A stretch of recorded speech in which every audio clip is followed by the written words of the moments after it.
We're here today with Dr. Alex Greaux with Aventura Wellness and Rehabilitation, and we're going to talk about his process with CrossFields. He's been open about a year now, and we're here to do a photo shoot, and we're going to talk about the process. So I'm going to go through some questions. Let's talk about, how did you find us? So first, let me start by saying, before I found you, I was 20 years in practice already. Okay. At a different location. And when I was moving my location, I said, okay, I gotta find somebody who knows what they're doing, because originally when I first opened my office 20 years ago,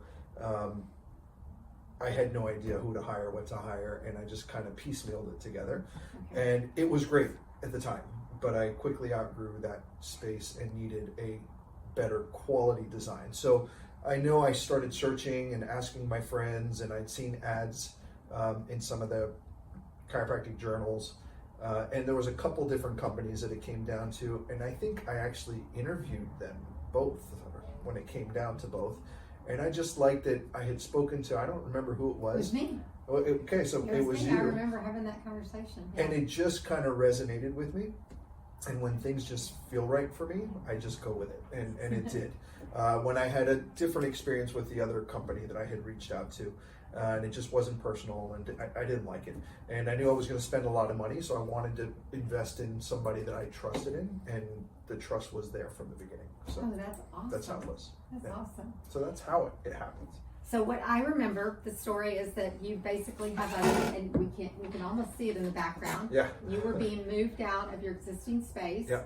You have been looking at expanding, but your landlord said, hey, I'm going to build a new building. I want you in it, and that building would be torn down. So I do remember that, and we got involved in the very beginning, even looking at the different spaces in this building, that we pretty much narrowed it down pretty fast to this area. I remember that.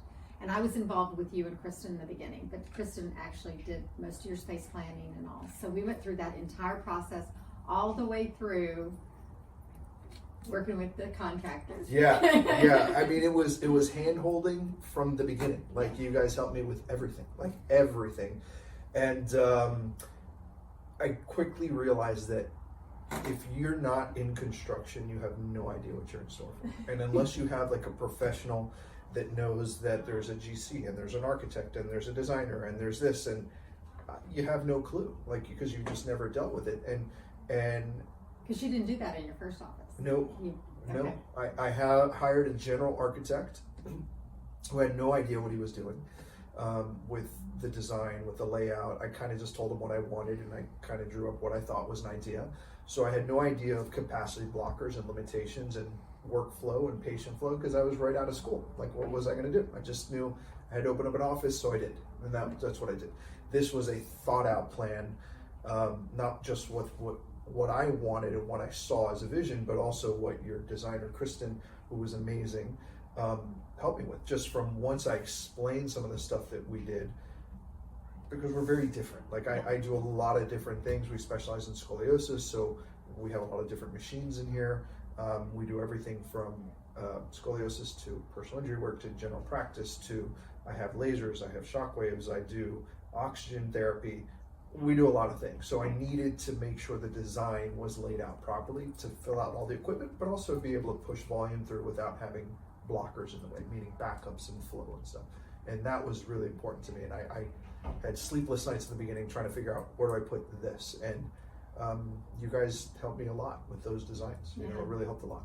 I remember also you had a certain amount of square footage you could work in within this space, and I do remember this, that you would have liked to have had more stuff in this space. So really working through that and just making sure that it was going to work for you and you were going to be able to expand and grow. Yeah, when somebody says 3,200 or 3,500 square feet, you think, oh, that's plenty of space, but not really, you know. And when you see how much equipment you have and you see how much volume you push through and that kind of stuff, it's really hard until you see it laid out. And you don't know what it's like until you're dealing with somebody who has the design software to say, your tables go here, your adjustments room go here, your exam room is here, and all of a sudden you're out of space. When you start to lay it out, it was tough. It was rough. But again, you guys had solutions, so it worked. That's awesome. Yeah. That's awesome. Yeah, really good. So let's see. expectations? Did we meet your expectations? Yeah, listen, I have to kind of really like blow smoke in your up your behind in the nicest way possible. You guys were amazing. Like, I really had a great experience, and I hate this stuff. This is my personality, is I don't want to deal with this stuff at all. Just send me the bill, I'll pay the check, let my office manager handle it. As long as the colors are good, I don't really care.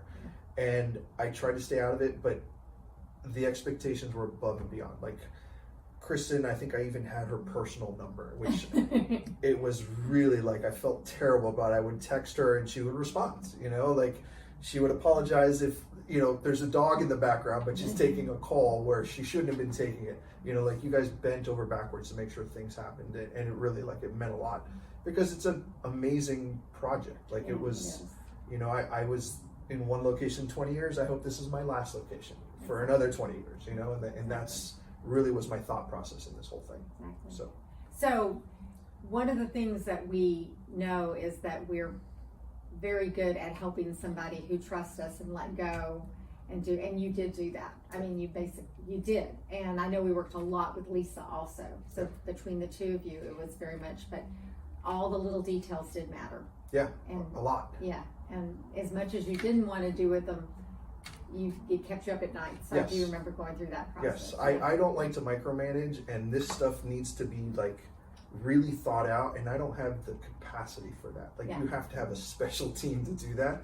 And Kristen's really who I dealt with the most time. She was awesome. Like, really, like, I can't give her more compliments than anything. She was amazing with just the colors to the layouts to the garbage can placement. I was like, Kristen, who cares? And she's like, it matters. And you don't think it matters until it's too late, right? When the stuff is in, you're like, oh, that makes sense why she put that there.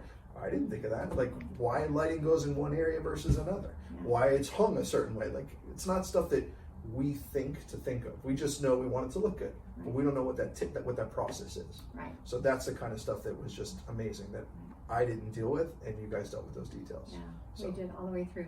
Okay, well, just I guess the other pieces, we were talking a little bit about return on investment and what you would say to other chiropractors.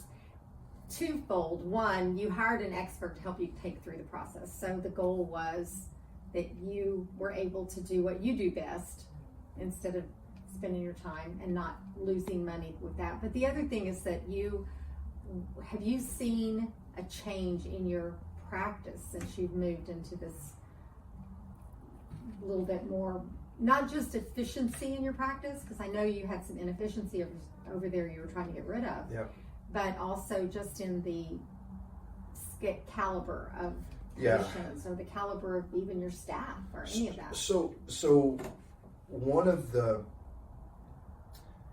challenges that chiropractors don't realize they have is they're selling. They're selling themselves, they're selling their treatment, they're selling their everything. And image really is everything. So from the second somebody walks in, there's an impression that's given off with not just the building, but the office. They walk in, if it's a new patient that's been to another chiropractor before, they're like, this is the nicest chiropractic office I've ever been in. If it's just somebody who's never been to a doctor, this is the nicest doctor's office I've ever been into. So when you elevate that standard, it's really easy to ask somebody for $5,000, $6,000, $7,000, $8,000.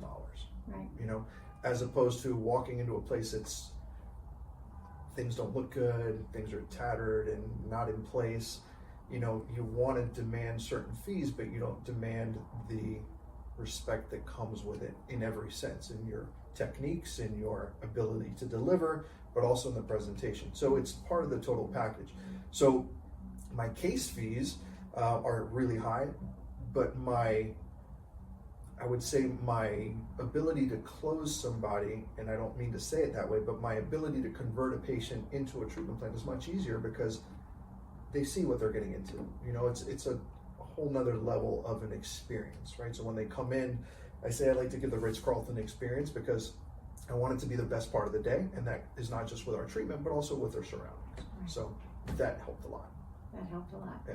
And you were trying to do that already at your other space. Yeah. So this just was a fresh new. Yeah, it's much easier. You know, it's just a much easier thing.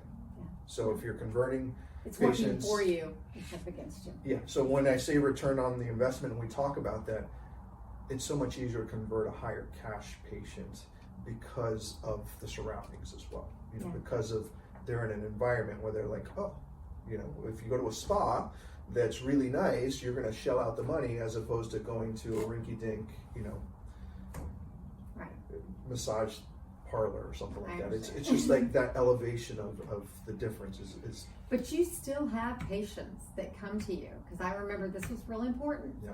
We couldn't go too high. You Yeah. have a very high echelon of patients, yeah. but you also have some that live in the projects back here. Yeah, so it's funny because I legitimately have billionaire patients that have billions of dollars, and then I have patients that can't afford bus fare and they walk.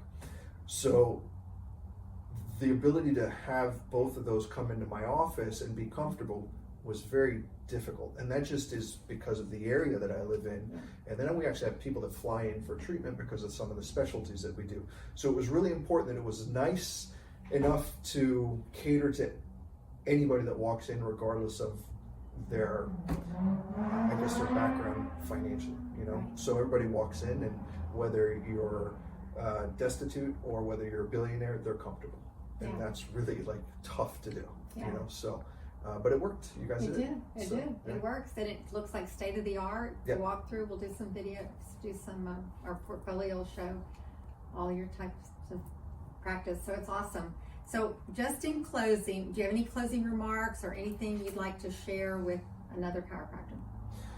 I think that what you guys don't see is the team behind the work. Like, you know, I remember that one of the things that sold me was I went on the website and I started looking at the projects, and they're really nice, and the designs are really nice, and the pictures are beautiful. So the impression that you get is already nice, but the people you're investing in is what you don't see. And I think that's what makes a difference.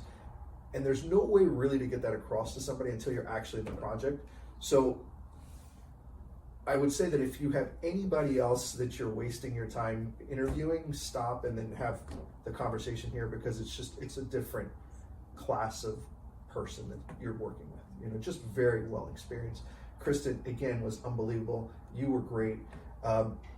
I go a million miles a minute, and to get me to stop to do something is really tough, and you guys would stop and get me to do things, which was great. So you dealt with a lot of stuff on my end, but it was great. So I would tell people, don't settle, invest in your business, right? Because that money that you invest will come back to you. So that's what I would say. That's awesome. That's awesome. Okay, well, thank you very much.